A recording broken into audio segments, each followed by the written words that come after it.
The Hershey RV Show, also known as America's largest RV show, is less than a few days away. And in this video, we're going to give you the strategies that you need to come out on top if you're purchasing an RV. So let's do this. Look, this show is huge. There are thousands of RVs there. So you want to make sure you do your research before you come to the show. If there's a make and model that you're interested in, you want to make sure that you have looked on different dealers' websites, gotten an idea of the type of features that you want to have in your unit, and then you also want to make sure that you've taken a look at the various prices, the sales prices, and you also want to see if there are any rebates that are available on that model all before you come to the show. You don't want to have to try to figure that out while you're at the Hershey RV Show. Otherwise... Ooh, shiny. Exactly. You'll get easily distracted, and it's so easy to forget what it is that you're actually there for. Right. So come prepared, know what you're looking for. So if you're looking to buy before you come to the Hershey RV Show, make sure that you browse the dealer websites and that you take note of the prices. This will help you get a very good idea of what your unit costs. It'll also help you to determine if the model that you're looking for fits within your budget. Another thing that you need to do in order to prepare for the show is that you want to find out what the loan rates are for RVs, and go to your bank, go to your credit union. Also, I would say have an open mind. When John and I bought our RV, we actually found out that the lowest rate was not from our bank or from our credit union, but it actually was from the dealership. They were able to spread out a wide net, and came back with a really great rate for us.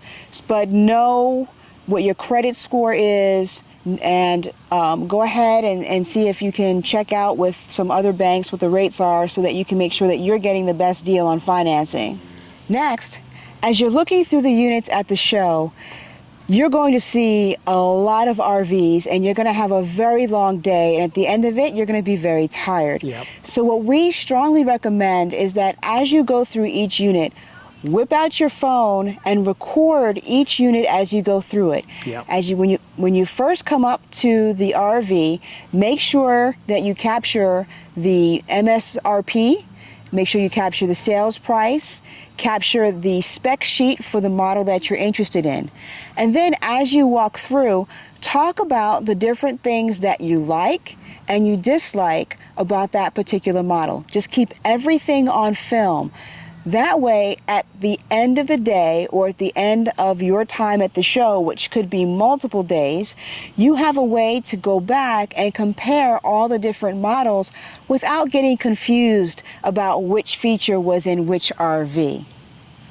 And I'm telling you, after a full day of going through RVs, they start to run together.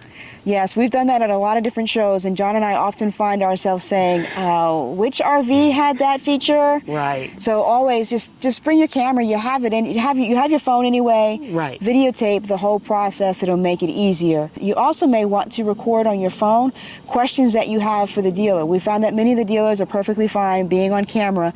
So make sure when you ask your questions, record that as well. Let them know you're doing it and record it as well, so that you have a detailed record of the answers to those questions as well. Wow, they're going to have a lot of cameras in their faces this year. There's a lot of information at the RV show. Yes. Yeah. The next thing is, and a lot of people don't realize this, but you can test drive a vehicle at the RV show. The Hershey RV Show actually has a separate space set aside for attendees to test drive RVs that they might be interested in. Now, we're talking about motorized RVs. Yes. We're not talking about being able to hitch up a travel trailer or a fifth wheel to your truck and drive it around. But if you're looking at a Class A, a Class B, or a Class C, right, you can definitely take one of those out for a drive. See how it handles. Go out on the highway, find a back road, take some tight turns. Just think about any type of situation you might be in with that RV and experience that on the road, because that will help you in making your decision. And we understand that not every RV is going to be available for a test drive. So what we recommend is that you go to largestrvshow.com, click on the Explore button on the top menu, and go down to Dealers.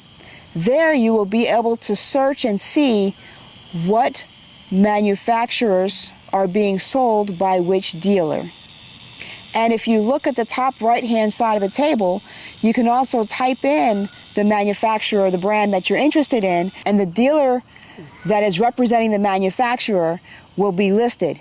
Go ahead and click on the link to the dealer, call them up and ask them, hey, what models will you have available to test drive at the show? And if they don't have those models available at the show, look, these are local dealers. You can say, hey, can we make an appointment? You can do it before the show, you can do it after the show, so that I can go and take this vehicle for test drive and determine if this is the RV that I'm looking for. I don't think you'll get any much pushback on that at all. Oh, no. They love to have people come in and drive. Might be a sale. Another big advantage that you have at the Hershey RV Show that you may not have just going to a dealership is that the manufacturers are available at this show, and they will be with their particular models. So if you have a question, oftentimes we'll ask a salesperson who's responsible for many different brands, many different models, and they may not know the specifics. But in an RV show, you have the opportunity to speak with an expert. And so we highly recommend that you find the manufacturer rep for the model that you're looking for and ask them any questions that you may have. Ask them to show you the vehicle. Ask them if you can tour the vehicle with them. Yeah, they're usually not very busy. So let's talk about price, right? Because we all want to get the best possible price for our RV. Yeah. And you know, the dealers want to maximize their profits for their sales on their RVs. Yeah. So that's where the negotiation process comes in. Now, an RV show isn't always going to give you the best price, which is why we told you in step 1, you have to be prepared and you have to know what the prices are. Yep. So let's talk about negotiations. Come and be prepared to negotiate. The price that is being offered at the show may not necessarily be the best price that you can get it for. You've done your research, you've looked at other sales from other dealerships, whether it's in your area or around Pennsylvania, and you know what a good price is, or you know what's being offered in the market for the particular RV that you're looking for. So now comes a step that lots of people get very nervous about, and that's the negotiation. And that's what it is. Come up with a reasonable price, right? So like if it's an RV that you've seen everywhere on sale for $75,000 and you go in and you ask for $40,000, people are going to be like, I don't think so. This person's not serious. But if you're serious, you know your numbers, negotiate it. You know, I wouldn't pay the sales price that I saw at a show. No, you wouldn't. I would negotiate it. And then when you're negotiating, take into account the fees. Yeah. All these dealerships have different types of fees, and I'm sure you've heard this before. RV dealerships are notorious for hidden fees. But what's really important is the bottom line. Okay, so if you have an RV that, let's say, is about $100,000 is the sales price, and then there's another RV and the sale price is $90,000, you want to take a look and see what the fees are, and you want to determine whether or not those fees have already been included in that price. So the $90,000 RV could have $15,000 in fees, whereas the $100,000 RV has everything already included. Now, dealerships, we know RV dealerships are notorious for all kinds of fees. There's your prep fees, there's your PDI, there's freight, there's all that different kind of stuff. But at the end of the day, you know, what that final out the door price is what really matters. Oh yeah, and please make sure you do not fall for the I can give you this unit for this price, but only for today. If they can give you that price today, they can give you that price tomorrow. And if they can't, you can go someplace else that can give you that price tomorrow. No, it's impossible. You can go someplace else that can give you that price tomorrow. So don't worry about that. Okay. And then, listen, if you're at the show and you're in the Fleetwood section and you have found the most awesome bounder and you want this bounder and you can't get a price from the dealership that's representing Fleetwood at the show, well, guess what? You're at a show. There are tons of dealers there.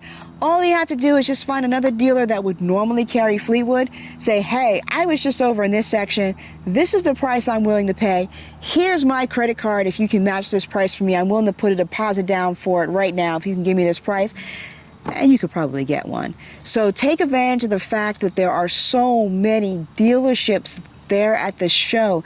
And just because one dealer is covering, let's say, Tiffin, right?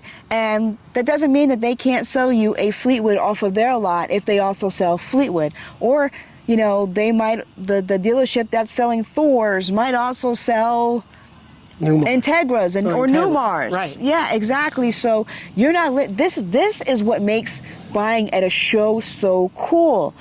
It's that you have so many different dealers that you can work with to get the price that you want for your RV. Yeah. You're not limited to just that one dealer, and you don't have to go driving across town or 2 states up or whatever to find the right RV. Okay, so you found the unit that you want. You've negotiated on the price. Should you buy the show model? What do you think, John? Should you buy that show model? It's got everything you want. It's perfect. It's what you've been looking for. I think that's kind of hit or miss, because we've seen some show models that got worked over by the crowds of people. Yeah, I would say it depends, right? If it has everything that you want and it's going to take months and months before you can get the next one, which I don't think that would happen at this point. This isn't like last year. It's not. But, you know, if I would be very cautious about getting a show model. And the reason is we have seen what happens to those show models. Oh, yeah. At the show, these models take a lot of abuse. They do. There are kids running through it, playing with stuff. There are adults running through it, playing with stuff. They don't know how something works. Well, let me just try and push a little harder or pull a little harder. Oh, yeah, and get it to work, and it breaks, right? Yep. And we've just seen that time and time again. So I would, if you could, I would not get the show model, but I would see if that dealer has the same model at their showroom, and then buy that from their lot. Or find out how long it'll take to order it with everything that you want in it, and then order that model. If you've got time to spare, then it doesn't really matter. Yeah. But don't. I would, unless you absolutely, positively have to, I would not get that show model. No, not a good idea, I don't think. And it's hard not to get caught up in all of the emotion of a show. There's a lot going on. Everybody's excited. It's like, you know, it's this big, happy, fun, carnival-like atmosphere, and you just want to be a part of it. Especially when you find that one you think you love. This is it. Don't be afraid to walk away. And if a dealer is not willing to let you sleep on it, walk away from them and go someplace else. Right. So you found what you want, and the dealer has it, or you decided to get the show model. Will you be walking away with it that day? Probably not. I wouldn't recommend it, right? Even if you could, which I find hard to believe because of the way all the RVs are all stacked up on top of each other. Yep. I don't think there's any way to drive it out that day. Even if you could, right? I wouldn't do it, because there's some things that have to happen. There's prep work that the dealer has to do, and you have to have an RV inspection. Oh, yes. You do not want to purchase an RV ever, no reason whatsoever, unless you're already an RV inspector, then you would do your own, without getting an RV inspection, because RVs are so complicated now, and you really need somebody who's experienced to go through the RV, make sure that there's nothing wrong. We have a video on our first RV inspection. It was one of the first videos we did a really long time ago. You can take a look at that here. Those are our tips for the show. Please be sure to continue to watch us. We're going to do live streams on different models. We're going to try to put out at least a video a day while we're at the show. And if you'd like to learn more about buying an RV or the secrets that the dealers don't want you to know at the RV show, check out this video right here. And I'm back. The star is back. The star is back. Yeah.